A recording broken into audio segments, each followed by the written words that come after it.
नगर पालिका इलेक्शन है, आप किसको सपोर्ट कर रहे हैं? हमारी पार्टी का समर्थन विजेंद्र यादव के साथ है। विजेंद्र यादव यहाँ से निर्दलीय कैंडिडेट हैं, पर हमारी पार्टी का जो समर्थन है, इंडियन नेशनल लोकदल का समर्थन विजेंद्र यादव के साथ है। सर, किस प्रकार से, जैसे आपने देखा था कि भी अपनी पार्टी का अभी व्यक्ति लड़ना चाहिए था, तो वो क्यों नहीं लड़ पाई? इसका क्या कारण था? नहीं, ऐसा नहीं है। हमारी पार्टी के सब जगह से कैंडिडेट चुनाव लड़ रहे हैं। यहाँ विजेंद्र यादव की मेरी 30 साल से मेरी यारी है, मेरी मित्रता है। लोगों ने एक दिन आपको नवीन राव के साथ देखा था, तो वहां से बातें शुरू हुई थी कि आप नवीन राव का साथ देंगी। नहीं, वो तो सारे हम शहर में रहते हैं, ऐसी कोई बात थोड़ी है। परंतु वो क्या था कि सैनी सभा का प्रधान आदरणीय श्री राम सैनी जी बने, मेरे को उन्होंने बुलाया, तो हम जा रहे थे जुलूस निकालते हुए, मैं उनके साथ खड़ा था। आगे आकर के और नवीन राव जी का ऑफिस आया, उन्होंने नैतिकता के आधार पे सबका मान सम्मान किया और वो हमारे साथ गाड़ी में हमारे साथ चल पड़े। सिर्फ इतनी बात थी, न किसी का कोई वहाँ समर्थन था, न किसी प्रकार की और कोई बात थी। काफी वार्ड ऐसे जिनमें 200, 250, 300 वोट भी मिल जाएं तो पार्षद बन जाएगा। क्या 200, 250 वोटों के लिए नेशनल पार्टी को जमीन पे आना चाहिए? नहीं, ऐसा कुछ नहीं। ये समाज का चुनाव है। समाज का चुनाव समाज के आधार पे होना चाहिए। समाज को बांटने का काम नहीं करना चाहिए। और आज देखा जाए तो भारतीय जनता पार्टी समाज को तोड़ने का, समाज को पाड़ने का, भाईचारे को खराब करने का काम अगर कोई पार्टी कर रही है तो उसका नाम है भारतीय जनता पार्टी। सिर्फ वो कर रहे हैं, बाकी किसी प्रकार की कोई बात नहीं। समाज का चुनाव है, समाज में सब मिल के रहते हैं।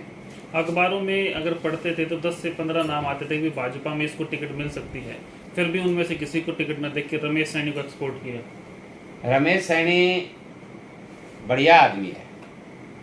रमेश सैनी का वर्चस्व जो दिखाई दे रहा था, भारतीय जनता पार्टी के पास कोई उम्मीदवार ऐसा नहीं था कि जो कि 300 से 400 का आंकड़ा पार कर ले, तो उन्होंने हाथ पैर जोड़ करके रमेश सैनी को, इसके आदमियों को मनाया कि किसी भी तरीके से इनको भाजपा की टिकट दिलाई जाए। तो कई आदमी कह रहे हैं कि भाई उनको नगर पालिका की कोई एनओसी की, उनके स्कूल की बड़ी धमकी मिली कि अगर आप भाजपा की टिकट नहीं लोगे तो आपको बहुत बड़ी दिक्कत आ जाएगी। तो बेचारे ने, उसने डरते हुए और भाजपा की टिकट ली। भाजपा की टिकट लेते ही वो दिक्कत में आ गया। आम आदमी जो उसको वोट देना चाहता था वो ये कहने लग गया कि भाई अब आपने जो ये डंडा और झंडा पकड़ा है ये आपने गलत पकड़ लिया, और अगर भारतीय जनता पार्टी शहर में विकास करवाना चाहती तो पूरी 5 साल जो शहर का सत्यानाश हुआ है, जो शहर में इतनी गंदगियों का ढेर, कोई रोड नहीं, कोई किसी प्रकार का और कोई काम नहीं, तो शहर में जो हुआ वो भारतीय जनता पार्टी पीछे तो थी ना। जो पीछे भारतीय जनता पार्टी ने चेयरमैन बनाया था उसके ऊपर तो सिर्फ काम न कर देने के काम न करना और सिर्फ मुकदमे ही उस पर दर्ज करवाते रहे, उसको काम नहीं करने दिया। 28 मुकदमे दर्ज करवाना बहुत बड़ी बात थी। 27 मुकदमे उन्होंने कोर्ट से कैंसिल करवाए, 28वां अभी चल रहा है। और जो कि मंत्री जी शहर के विकास के कार्य में तो नहीं लगे, परंतु उसके विनाश में जरूर लग गई। आज भी कोर्टों में तारीखों पे और उसी पे रहते हैं और डायरेक्ट मंत्री जी का फोन जाता है सब जगह। लोगों का कहना है कि पिछली बार रामविलास शर्मा जी यहीं थे और उनके द्वारा चेयरमैन बनाया गया था, अब की बार फिर ऐसा ही हो रहा है। तो क्या लोगों में ये सवाल बन रहा है कि अगर यही रमेश सैनी को चेयरमैन बनाते हैं तो कहीं वैसा ही ना हो जाए? ये रमेश सैनी को प्रॉब्लम यही आ रही है। रमेश सैनी को दिक्कत यहीं पे आ रही है। अगर रमेश सैनी को आज दिक्कत है तो भारतीय जनता पार्टी और यहाँ के नेता से है, और ये सबको पता है। एक आमजन कह रहा है कि अगर रमेश बनेगा तो पीछे 5 साल वाली होगी, रमेश के साथ भी होगी और शहर के साथ भी होगी। पिछले जो 5 सालों में जो पार्षद रहे उनमें से कुछ पार्षद इलेक्शन अब की बार भी लड़ रहे हैं और वो कह रहे हैं कि विकास करवाएंगे, तो पिछले 5 साल वो कहाँ थे? उन्होंने तो पीछे भी विनाश किया था। अब तो वो चुनाव लड़ रहे हैं तो वो तो सैकड़ा ही पार ना करें, उनकी तो स्थिति ऐसी है। देखो पीछे जितने भी कैंडिडेट खड़े, मैं आपको बड़े गर्व और फक्र से कहता हूँ कि विजेंद्र यादव ने न कभी जातिवाद किया, विजेंद्र यादव ने कभी मुंह देख करके टीका किया, विजेंद्र यादव ने पूरे शहर में विकास करवाया, समान रूप से करवाया। किसी आदमी से कोई एक पैसे का लेन देन विजेंद्र यादव ने नहीं किया। आज जो भी समझदार आदमी है वो एक बात जरूर कहता है कि जितने कैंडिडेट हमारे खड़े हैं, विजेंद्र यादव सबसे बेस्ट कैंडिडेट है। विजेंद्र यादव बेदाग और बेलाग छवि का आदमी है। बड़े बड़े मंत्री आ रहे हैं यहाँ पे, नाच के जा रहे हैं कि भाई इलेक्शन में रमेश सैनी को, बीजेपी को जिताओ। तब क्या है कि छोटे से इलेक्शन में बड़े बड़े मंत्रियों का आना, खाली पड़े हैं, कोई काम तो है नहीं। रही बात ये कि भाई अब तो दो ही बाकी रह गए और तो बाकी सारे आ ही लिए। भाई खट्टर साहब और प्रधानमंत्री जी, दो बाकी रह गए और तो बाकी सारे आ ही लिए। अच्छा बताओ, वार्डों में नाच रहे हैं, ये तो वो बात होगी, नाच मेरी बुलबुल तुझे पैसा मिलेगा। अब ये चल रहा है, बताओ अब चौक पे भी नाचेंगे। ये कोई इतने बड़े आदमियों का काम है क्या? ये जातिवाद फैलाना ये कोई अच्छी बात है क्या? समाज का चुनाव है, सब लड़ रहे हैं, अच्छी बात है। अब हमने किसी आदमी के बारे में किसी प्रकार की टिक्का, विजेंद्र भी बढ़िया है भाई, रमेश भी बढ़िया है भाई, नवीन भी बढ़िया है, समाज में चुनाव लड़ रहे हैं। हाँ, हमारी जो ध्येय और हमारी इच्छा है, हमारी पार्टी का समर्थन विजेंद्र का है, तो हम ये थोड़ी करेंगे आग भाई चौकटे पे जा करके नंगा नाच ही करेंगे। ये कोई सामाजिकता थोड़ी होती है। हाल ही में बीजेपी पार्टी के द्वारा अरविंद शर्मा सांसद जी जो हैं उनका अपमान किया गया है, इस पर आपकी क्या प्रतिक्रिया रहेगी? बीजेपी पार्टी ब्राह्मण विरोधी पार्टी है। बीजेपी का मुख्यमंत्री सदा ब्राह्मणों की बेइज्जती करता है जी। पहले तो भारद्वाज को कही थी कि तेरा फरसा से तेरा गला काट दूंगा। उसके बाद में पैरावर की जो जमीन है उसके ऊपर कितना तांडव करवाया है मुख्यमंत्री ने। अरविंद शर्मा ब्राह्मण नेता नहीं, वो एक मजबूत राजनीतिक स्तंभ भी है। उसने मुख्यमंत्री की हर बात का जवाब दिया। और आज मुख्यमंत्री ने जो परसों रोहतक में प्रोग्राम था, रोहतक का प्रेजेंट में सांसद है अरविंद शर्मा, उसकी कुर्सी वहां से हटवा दी गई। बीजेपी ब्राह्मणों का कितना अपमान करेगी? बीजेपी ब्राह्मणों के अपमान में लगी हुई है। उसकी कुर्सी उतरवाई गई, वो पत्रकारों के बीच में बैठा अरविंद शर्मा। और हमारा यहाँ ब्राह्मण नेता सबसे बड़ा अपने आप में नेता बताता है, वो एक लफ्ज नहीं निकाल रहा ब्राह्मणों के पक्ष में।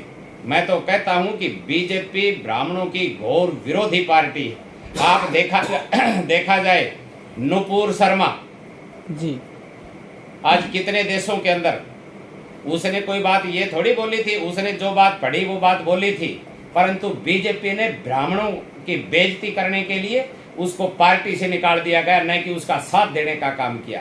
ये ब्राह्मण विरोधी पार्टी है, ब्राह्मणों को मारना चाहती है ये पार्टी। और मैं तो कहता हूँ कि मेरी एक अपील भी है कि ब्राह्मण जो भी वो बीजेपी को वोट ना दे। बीजेपी को वोट देंगे तो ब्राह्मणों का अपमान होगा। आज सब जगह ब्राह्मण इकट्ठे हो रहे हैं, रोहतक में सब ब्राह्मण इकट्ठे हुए। रोहतक में ब्राह्मणों ने संगठता की, उसमें मुख्यमंत्री नाराज हुआ। बीजेपी के आला कमान जो नेता थे वो नाराज हुए कि अरविंद शर्मा ने बीजेपी का विरोध किया है। बीजेपी का विरोध नहीं किया अरविंद शर्मा ने, अरविंद शर्मा ने बीजेपी की असलियत दिखाई। हाँ, मैं धन्यवाद करूंगा अभय सिंह चौटाला का कि उन्होंने, जो हमारा कार्तिकेय शर्मा आज राज्यसभा का सांसद बना, अभय सिंह चौटाला ने प्रेस कॉन्फ्रेंस करके उनका खुला समर्थन दिया। और बाकी कोई ऐसा था जिन्होंने खुला समर्थन दिया था? अभय सिंह चौटाला ने खुला समर्थन कार्तिकेय शर्मा का दिया। मैं आज आपके माध्यम से अभय सिंह चौटाला का बहुत बहुत धन्यवाद करना चाहता हूं कि उन्होंने हमारे ब्राह्मणों का इतना बड़ा मान सम्मान किया है। और हमारे कुछ ब्राह्मण नेता जो हरियाणा में अपने आप को कद्दावर और ब्राह्मण नेता बताते हैं, वो ब्राह्मणों का अपमान बैठ करके सहन करने लग रहे हैं। अभी महेंद्रगढ़ में जो पिछले काफ़ी दिनों से जो खोखा प्रकरण चल रहा था, वही बीजेपी के एकमात्र अपने आप को कद्दावर बताने वाले नेता, जो करीब 72 दिन पहले भी उसी जगह पर मौजूद थे लेकिन कुछ खास नहीं कर पाए थे। और हाल ही में उनके द्वारा एक आश्वासन देकर जो दुकानदार है उनको उठाया गया है। क्या लगता है, कहा गया है 22 तारीख के बाद जो खोखा व्यापारी उनका समाधान करवाया जाएगा? मैं आज आपके सामने इस पूरे षड्यंत्र का खुलासा करना चाहता हूं। ये खोखा प्रकरण एक बहुत बड़ा षड्यंत्र था। बीजेपी नेता का ये षड्यंत्र था, उनका एक ये षड्यंत्र था कि इस खोखों को तुड़वाया जाए, इनको यहाँ से हटवाया जाए। एसडीएम के ऊपर बहुत बड़ा प्रेशर बनाया था इस बात के लिए। और उनके जब पोल जब खुली थी कि वो जब 1 बजे तोड़ने लगे खोखों को, तो वहाँ पे मेरे को बुलाया गया, मैं वहाँ पे चला गया। मेरे जाने के बाद में हमने पुलिस प्रशासन अन्य अधिकारी थे, उनको रोक दिया गया। रात के समय में जब वो तोड़ने के लिए आए, वहाँ पे भाजपा का वरिष्ठ नेता वहाँ पे पहुँचा। क्या आज एक बात बताएं कि या तो भाजपा का नेता एक बात कहे कि मेरी सरकार में चलती नहीं है, खोखे टूटे तो इनके दिशा निर्देश अनुसार टूटे। एसडीएम की कोई कहानी नहीं थी। भारतीय जनता पार्टी कहे कि खोखे नहीं टूटने चाहिए तो सरकार उनकी है, तो क्या खोखे टूट सकते हैं? भारतीय जनता पार्टी के नेता के आदेश के अनुसार खोखे टूटे और एसडीएम को बदनाम करने की कोशिश की गई। उसके बाद में रोजाना खोखे वालों की हाजिरी, उनको धमकाना, कल आ जाना, परसों आ जाना, मेरी एसडीएम से बात हो गई है, डीसी से बात हो गई है, चीफ मिनिस्टर से बात हो गई है, सब बेवकूफ़ बनाने का काम था। लास्ट में वो गरीब आदमी थे, उनके पास एक टाइम की रोटी का जुगाड़ नहीं था। अगर वो पैसे वाले होते तो रेलवे रोड के ऊपर कोई खोखा लेकर के थोड़ी बैठते। मैं कहता हूँ 29 आदमियों का घर उजाड़ा है। भगवान एक दिन ऐसा आएगा जो 29 के घर उजाड़े हैं, एक दिन जिसने षड्यंत्र रचा उसका घर उजड़ने का काम होगा। वो 75 दिन बैठ करके उनके बच्चों के पास अनाज नहीं रहे तो क्या करें? उनको उठना था। वो ही गए हैं नेता के पास, और नेता को जा करके कह करके आए हैं कि हमें कम से कम उठा तो दो। तो यहाँ आकर के मिठी चिकनी चुपड़ी बात बढ़ा के भैया 19 के बाद 22 के बाद में तुम्हारे को 22 के बाद में नहीं, अगर कभी भी खोखे रखवा दे तो इस बात के बारे में हम दावा कर रहे हैं। मतलब ही नहीं, ये तो उजाड़ने का काम करते, किसी को बसाने का तो जिंदगी में कभी किया ही नहीं है इन्होंने। कुछ समय बाद उन्होंने कुछ अधिकारियों का ट्रांसफर कर दिया, ये कहा था कि हमने इस चक्कर में करवा दिया। पीएन की का ट्रांसफर ना करवा सकते, एसडीएम डीसी एसपी बहुत बड़ी बात है। नाम भी आ रहा था कि एसपी ने ये कर दिया, एसडीएम ने ये करवा दिया। एसपी को 3 साल हो गए थे, ठीक है। जब 20 आईपीएसों की बदली हुई तो उस लिस्ट में नंबर था। मैं जब तो मान लेता स्पेशल अकेले की ट्रांसफर होती, जब तो मैं ये बात मान लेता कि हाँ भाई ये नेता ने करवाई है। एसडीएम की भी जो 27 की लिस्ट आई उसमें नाम आया था, ठीक है। डीसी भाई क्या नाम है, दादरी जाना चाहता था, वो अपनी मर्जी से दादरी गया है। तो इन्होंने किसकी ट्रांसफर करवाई? इनके पास 5-7 आदमी ऐसे हैं जिन्होंने एक बात की कसम खा रखी है कि पूरी दिन हमें सच नहीं बोलनी और सिर्फ इसके नाम का ढिंढोरा पीटना है झूठा। वो ये कहने लगे थे अब फलानी जगह खाली हो जाएगी, वहाँ से चुनाव लड़के मुख्यमंत्री बन जाएंगे। एक तो लोगों के दिमाग में भय पैदा करना चाहते हैं, मुख्यमंत्री बनेगा, मुख्यमंत्री बनेगा, मुख्यमंत्री। अरे बनेगा तो बन जाएगा, ये धरती पड़ी क्या हो जाएगा फिर? ठीक है, बनेगा तो अच्छा। पीछे हमने भी साथ दिया था मुख्यमंत्री के चक्कर में कि महेंद्रगढ़ का मुख्यमंत्री बन जाए, हमने पूरा अपना समर्थन दिया था। उसके बाद में क्या हुआ? सबका गला घोटने का काम किया इन्होंने, और कर नहीं पाए मंत्री बनने के बावजूद भी कुछ भी। मंत्री बनने के बाद में लोगों को धमकाया, बहुत दादागिरी बहुत करी, ठीक है। थानेदार बहुत बनाए, वो थानेदार सारे एसपी बन गए और अब नगर पालिका का सत्यानाश करने में चले हुए हैं। अभी बात करें कोर्ट की तो वहाँ पे अधिकारी नहीं है, तहसीलदार, नायब तहसीलदार, लोग परेशान हैं, बैठे रहते हैं सुबह से शाम तक। जो अधिकारी यहाँ पे आता है उसको मंथली देनी पड़ती है। अब इतनी कमाई है नहीं तो मंथली कहाँ से दें? तो मंथली वाले दिन फिर वो यहाँ से ट्रांसफर करवा के चले जाते हैं। और अगर इसका कोई सबूत मांगे तो सबूत हम देंगे। यहाँ कोई ऐसा अधिकारी है नहीं जिससे पैसा नहीं मांगा जाता। अभी ये जो ठुमके लग रहे हैं ना, ये ठुमके भी पैसे में ही लग रहे हैं। बगैर पैसा यहाँ कोई काम नहीं है, ये सब जानते हैं। मंत्री भी पैसों में आ रहे हैं। वो मंत्री तो पैसों में क्या आ रहे हैं, पर यहाँ वाला धापे जब बात बने ना। मेरी आप सबके माध्यम से एक अपील है महेंद्रगढ़ की जनता को। भाईचारे में 36 बिरादरी का भाईचारा है, हम भाईचारे में रहें। भाईचारे में ये आदमी को रहना चाहिए। ये नेता अपना उल्लू सीधा करने के चक्कर में लगे रहते हैं। इनको सिर्फ अपना घर चाहिए और कुछ नहीं चाहिए। ये अपना घर भरने के लिए दूसरे का कितना भी नुकसान कर सकते हैं।